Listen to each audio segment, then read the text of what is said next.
کے لیے سنا رہا ہوں، تمہارے لیے بھی سنا رہا ہوں۔ فرعون کی ایک باندی تھی، مسلمان ہو گئی۔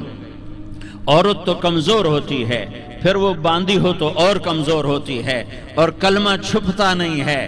اس کا ایمان اس کے دل میں تھا، پر وہ نکل ہی پڑا۔ خوشبو کون چھپا سکے؟ خوشبو کیسے چھپ سکتی ہے؟ اس کے ایمان کا پتہ چل گیا۔ فرعون نے اسے پکڑوایا۔ اس کی دو بیٹیاں تھیں، ایک دودھ پیتی تھی، ایک انگلی پکڑ کے چلتی تھی۔ اس نے بڑے کڑا میں تیل ڈالا، اس کے نیچے آگ جلائی، تیل کھولنے لگا۔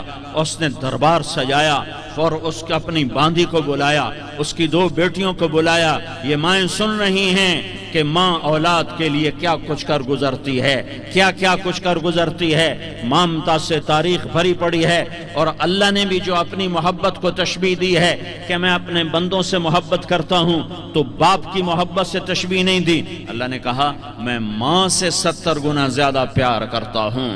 اس نے کہا فرعون نے کہا اگر تو موسیٰ کے رب پہ ایمان لائی تو تیری دونوں بیٹیوں کو جلا دوں گا اس تیل کے اندر، اور تجھے بھی جلا دوں گا اس تیل کے اندر۔ ہاں لوگ سمجھتے ہیں موت بہت بڑی سزا ہے۔ ارے جس نے اللہ کو پا لیا اس کے لیے موت تحفہ ہے۔ وہ دنیا کے دکھوں سے نجات پا گیا اور آخرت کی نعمتوں کا حقدار بن گیا۔ تو فرعون کی باندی نے کہا فرعون یہ تو میری دو ہیں، اگر میرے پاس اور ہوتی، میرے پاس 100 ہوتی تو میں 100 بھی اللہ کے نام پہ قربان کر دیتی۔ فقض ما انت قاض، کر جو تجھے کرنا ہے۔ انہیں بڑی بیٹی کو پکڑا، انہیں کہا اماں ہائے اس ماں سے پوچھو جس کے آگے جلتا ہوا تیل اور اس کی بیٹی کو ڈالا جا رہا ہو، اور وہ اماں کہے، اور اس کا ایک بول ماں کا، ایک بول بیٹی کی جان بچا سکتا ہو۔ کلمہ کفر کہہ جا، گھر میں جا کے توبہ کر لے، معاف ہو جائے گا۔ میں قربان جاؤں۔ ایک مقام ایمان کا ایسا آتا ہے کہ قربان ہونا زیادہ محبوب ہو جاتا ہے جان بچانے سے۔ انہوں نے کہا اماں، انہوں نے کہا بیٹی صبر، اللہ کے نام پہ قربان ہو جا۔ ادھر آ ستمگر، ہنر آزمائیں تو تیر آزما، ہم جگر آزمائیں نہ کر لبوں کو سی، عشق ہے دل لگی نہیں، سینے پہ تیر کھائے جا، آگے قدم بڑھائے جا، یا زبان حال سے کہہ دے کہ ہاں ستائے جا۔ ہاں عشق کی آگ ایسے ہی بھڑکتی ہے، شمع ایسے ہی فروزاں ہوتی ہیں، یہ کمکمے تو بجھ جاتے ہیں، لیکن یہ ایمان والے جو شمع جلا گئے یہ آج تک روشن ہیں، جن کی روشنی میں چلنے والوں کو راستہ مل رہا ہے۔ انہیں بڑی بچی کو پکڑا، ٹانگوں سے پکڑ کے یوں ڈالا، وہ ہائے کرتی گئی اور وہ چٹک گئی اور وہ جل گئی اور وہ بھن گئی مچھلی کی طرح، تلی گئی مچھلی کی طرح۔ ماں ہے، اس کا کلیجہ پھٹ گیا، لیکن آنکھوں سے آنسو کا ایک قطرہ نہیں نکلا۔ صبر دیکھنا ہو تو اسے دیکھو، صبر پڑھنے سے نہیں آتا، اسے دیکھو ایک قطرہ نہیں نکلا تو اس نے کلیجہ پھٹ گیا۔ تو اللہ نے ماں کی آنکھوں سے پردہ ہٹایا اور اس نے دیکھا اپنی بیٹی کی روح کو نکلتے ہوئے۔ بیٹی کہہ رہی اماں صبر کرو، ابھی جنت میں اکٹھے ہو جائیں گے۔ پھر انہیں چھوٹی بچی کو پکڑا، دودھ پیتی، جسے پتہ بھی نہیں میرے ساتھ کیا ہونے والا ہے، اس کی تو آہ بھی نہ نکل سکی، اور اسے انہوں نے تیل میں ڈال دیا اور وہ جل کے کوئلہ ہو گئی۔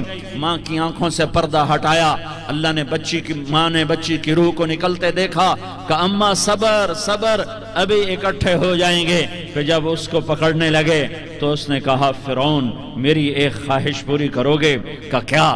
کہ جب مجھے بھی جلا دو تو مجھے اور میری بیٹی کی ہڈیاں باہر نہ پھینکنا، ہمیں کٹھے کہیں دفن کر دینا، کٹھے کہیں دبا دینا۔ فرعون نے کہا ہاں تمہاری یہ خواہش پوری کر دی جائے گی۔ ہاں دنیا میں اللہ فرعونوں کو مہلت دیتا چلا آیا، لیکن فرعونوں کو مار کے دکھایا۔ نمرودوں کو مہلت دیتا چلا آیا، پھر نمرودوں کو مار کے دکھایا۔ قارونوں کو مہلت دی، پھر قارونوں کو مار کے دکھایا۔ پھر جنت اور جہنم کا نظام بنایا۔ پھر ایک دن مجھے بھی کھڑا کرے گا اور تمہیں بھی کھڑا کرے گا۔ پھر ایک طبقہ جنت کا حقدار بنے گا، ایک طبقہ آگ کا حقدار بنے گا۔ پھینک دیا، جل گئی، ہڈیاں نکل آئیں، انہیں ہڈیوں کو اٹھا کر زمین میں دبا دیا۔ 2000 سال گزر گئے، میرا نبی دنیا میں موسیٰ علیہ السلام کے 2000 سال بعد آتے ہیں اور آپ معراج پہ چلتے ہیں. جب آپ بیت المقدس سے معراج کو اٹھے تو آپ کو زمین سے جنت کی خوشبو آئی, تو آپ نے ارشاد فرمایا جبریل میں جنت کی خوشبو سونگھ رہا ہوں, یہ کہاں سے آ رہی ہے؟ تو آپ نے جبریل نے عرض کی یا رسول اللہ فرعون کی باندی اپنی بیٹیوں کے ساتھ اپنی ہڈیوں کے ساتھ جس جگہ پر دفن ہے, جس دن اسے دفن کیا گیا تھا اس دن سے آج تک یہ خوشبو آ رہی ہے اور یہ قیامت تک خوشبودار رہے گا. یہ زمین کا ٹکڑا کہ یہاں وہ دفن ہے جس نے اللہ کے ساتھ سودا کر لیا. اللہ سے سودا کر لو, اللہ سے سودا کر لو. یہ سودا حسین نے کیا اللہ کے ساتھ, ایک سودا یزید نے کیا, اس نے خون بہایا, اس نے ظلم کیا. ارے ظالم کبھی ہرا نہیں ہوتا اور مظلوم کبھی خشک نہیں ہوتا. ظالم پہ کبھی بہار نہیں آتی اور مظلوم پہ کبھی خزاں نہیں آتی. اللہ ظالم کو مہلت ضرور دیتا ہے, لیکن ایک دن ہے جب اللہ جنت کو سجائے گا اور جہنم کو بھڑکائے گا اور ترازو کو لٹکائے گا اور پل صراط کو قائم کرے گا اور اپنے عرش کو لائے گا اور خود فرشتوں کو بلائے گا. پھر طارق جمیل کو قبر سے اٹھائے گا, سردار عزیر کو قبر سے اٹھائے گا, زید عمر بکر کو قبر سے اٹھائے گا.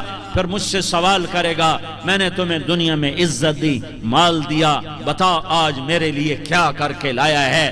بولو آج کیا کر کے لائے ہو؟ یا اللہ کی قیامت سے ٹکر لے جاؤ, یا اللہ کی جہنم کو پانی سے بجھا دو, یا اللہ کی جنت کو آگ لگا دو, یا قبر میں جانے سے انکار کر دو, یا موت سے لڑنے کی طاقت دکھا دو, یا یہ طرز زندگی چھوڑو جس نے ہمیں ہلاک کر دیا, اللہ کے سامنے رسوا کر دیا.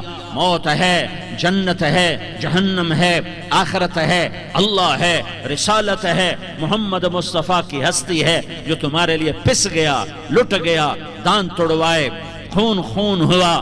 جاؤ چلو میرے ساتھ, میں تمہیں طائف کے پہاڑوں میں لے جاؤں اور میں تمہیں وہاں کھڑ کے سوال کروں. کاش طائف کے پہاڑوں کی زبان ہوتی تو وہ سب سے پہلے تمہیں لان تان کرتا. ارے تمہیں شرم نہ آئی کہ تمہارا نبی تمہارے لیے خون ہو گیا؟ اس کے دو